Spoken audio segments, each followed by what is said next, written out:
देखिए, नेता प्रतिपक्ष की ओर से उनको बनने पर बधाई देता हूं, क्योंकि सदन के पार्ट हैं, तो सदन बिना नेता प्रतिपक्ष के हमेशा अधूरा ही रहा है। पिछले बार इन लोगों ने वही काम किया, कम से कम इस बार सद्बुद्धि आई, उन्होंने जल्दी अपना नेता प्रतिपक्ष चुन लिया, उसके लिए बधाई हो। अब जो संवैधानिक संस्थाएं थी, जो नेता प्रतिपक्ष के लिए चयन नहीं हो पाता था, वो सब पूरा हो जाएगा। लेकिन निश्चित तौर पर हम यूपीए जो है भारत के संविधान के हिसाब से अपनी सरकार को चलाते हैं, और सीएम साहब का भी यही मानना है, जो संविधान में लिखा हो उसके तहत हम लोग चले। हम भारतीय जनता पार्टी की तरह नहीं है कि चुनाव आयोग का चयन करना है, उसमें से चीफ जस्टिस को ही निकाल दिए, संविधान के मुताबिक उनको रहना चाहिए था। लेकिन ये हेमंत सोरेन जी की सरकार है, बाबूलाल मरांडी जी को नेता प्रतिपक्ष होने के तौर पर जो जगह मिलनी चाहिए वो मिलेगी। आपको क्या उम्मीद है कि सकारात्मक सहयोग मिलेगा नेता प्रतिपक्ष? अब उनका सोच है। मैंने तो फिर कहा कि वो भारतीय जनता पार्टी की तरफ से चुने गए हैं, और विपक्ष की ओर में नेता प्रतिपक्ष का रहना अनिवार्य है, लेकिन सोच तो भारतीय जनता पार्टी की है। अब जब चुनाव आयोग में उन्होंने चीफ जस्टिस को निकाल दिया, तो अब बाबूलाल मरांडी जी कितना सहयोग करेंगे वो तो देखना पड़ेगा। 3 दल हैं, एक विधायक वाले दल हैं, इसलिए कोऑर्डिनेशन ही हो सकता है, समन्वय हो सकता है। कोई एनडीए विधायक दल तो नहीं बन सकता है। एनडीए के लोग बैठेंगे, तीनों विधायक भी भाजपा के साथ, ये निर्णय हो सकता है कि बाबूलाल मरांडी जी एनडीए विधायक दल के भी नेता हो गए, मगर सदन के भीतर समन्वय स्थापित हो सकता है।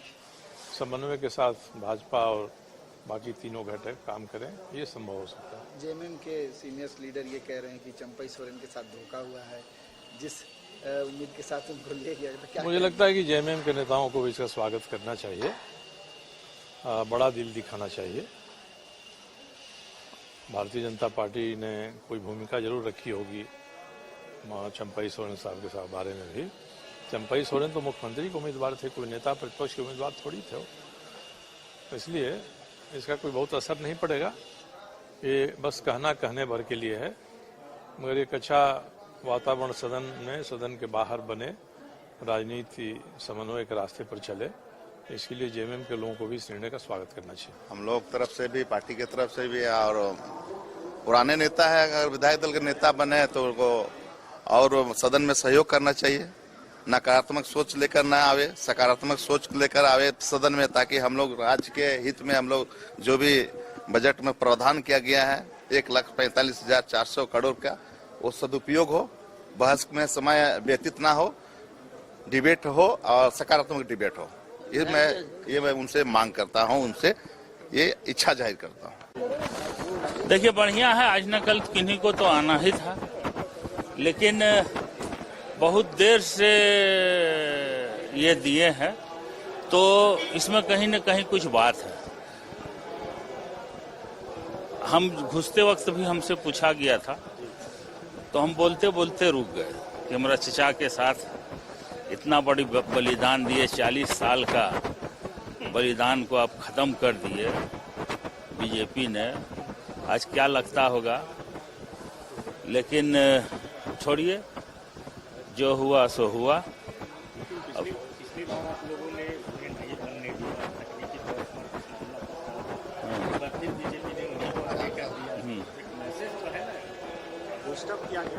नहीं, उनको अब उनसे अब कुछ होने जाने वाला नहीं, जो क्लियर। देखिए, हम तो ज्यादा बोलते नहीं, और बोलते हैं सीधा सीधी बोलते हैं, उतना टेढ़ा टोढ़ी नहीं, एकदम सीधा। अब उनसे नहीं होने वाला, और वो रहेंगे हम लोग के लिए फायदा, तो फायदेमंद होगा। बाबूलाल जी रहेंगे तो हम लोग के लिए फायदेमंद होगा। उनका कहीं कोई, देखिए, उन पर कोई विश्वास नहीं। अभी जैसे वो विरोधी दल का नेता बने, वो पीछे वाला एक ठो क्लिप जो है, वीडियो क्लिप लोग चला देंगे कि मैं बीजेपी को नस्त नाबूद कर दूंगा, ये कर दूंगा, वो कर दूंगा, कूद जाऊंगा। तो इसीलिए उनका ये ग्राफ उठने वाला नहीं, जो हकीकत है। चचा तो चचे हैं, चचा तो पुत्र मोह में चले गए, क्या कीजिएगा। हम लोग, मेरा तो बहुत, मैंने हमको बहुत मानते थे वो, लेकिन गलती हुआ उनसे। इतना बड़ा पार्टी का सेकंड मैन बोला जाता था उनको, सब उनको अभी डरे नहीं है। अभी अब देखिए, ये तो हम लोग नहीं कर सकते हैं, राजनीति में कुछ भी संभव है। सबसे पहले उनको मैं बधाई देता हूँ, एक अनुभवी नेता प्राप्त हुए हैं, तो निश्चित तौर पे इस राज्य में विपक्ष भी मौजूद हो, इसलिए उनको मैं बधाई देता हूँ, शुभकामना देता हूँ।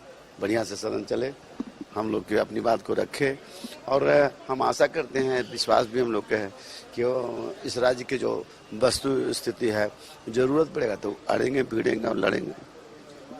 धन्यवाद। लगता है बड़ी पार्टी है, बड़ी सोच है, बेहतर ढंग से सोचना पड़ता है। अब क्षेत्रीय पार्टी है कि बस आज हो गया तो जीते, आज रिजल्ट हो सोच लिए, सब नहीं ना, सोच समझ के निर्णय लेना पड़ता। नहीं, इसके लिए तो रणनीति, इसके लिए सब तरह का राय मशविरा और बड़े बड़े लोग, बहुत अनुभवी लीडर सब देश में बैठे हुए हैं, बुद्धिमान लोग एक से बुद्धिमान बैठे हैं, तो सोच समझ के निर्णय लेना पड़ता है। धन्यवाद, बहुत अच्छा, धन्यवाद।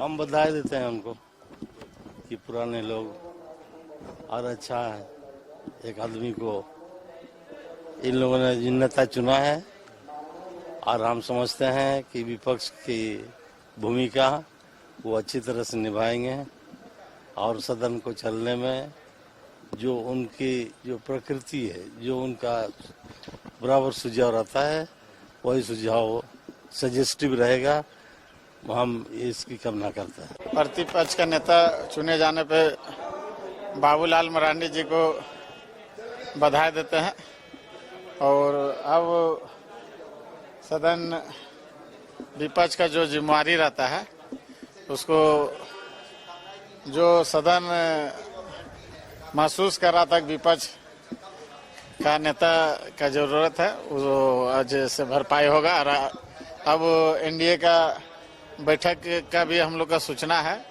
कि अब इसके बाद एनडीए का भी बैठक होगा। हम आप लोग के माध्यम से उनको बधाई देना चाहता हूं। हमारे तरफ से उनको बहुत बहुत शुभकामना। अब क्या लगता है, हाउस में वो हार मिलेगा बीजेपी को बाबूलाल के आगे आ जाने से?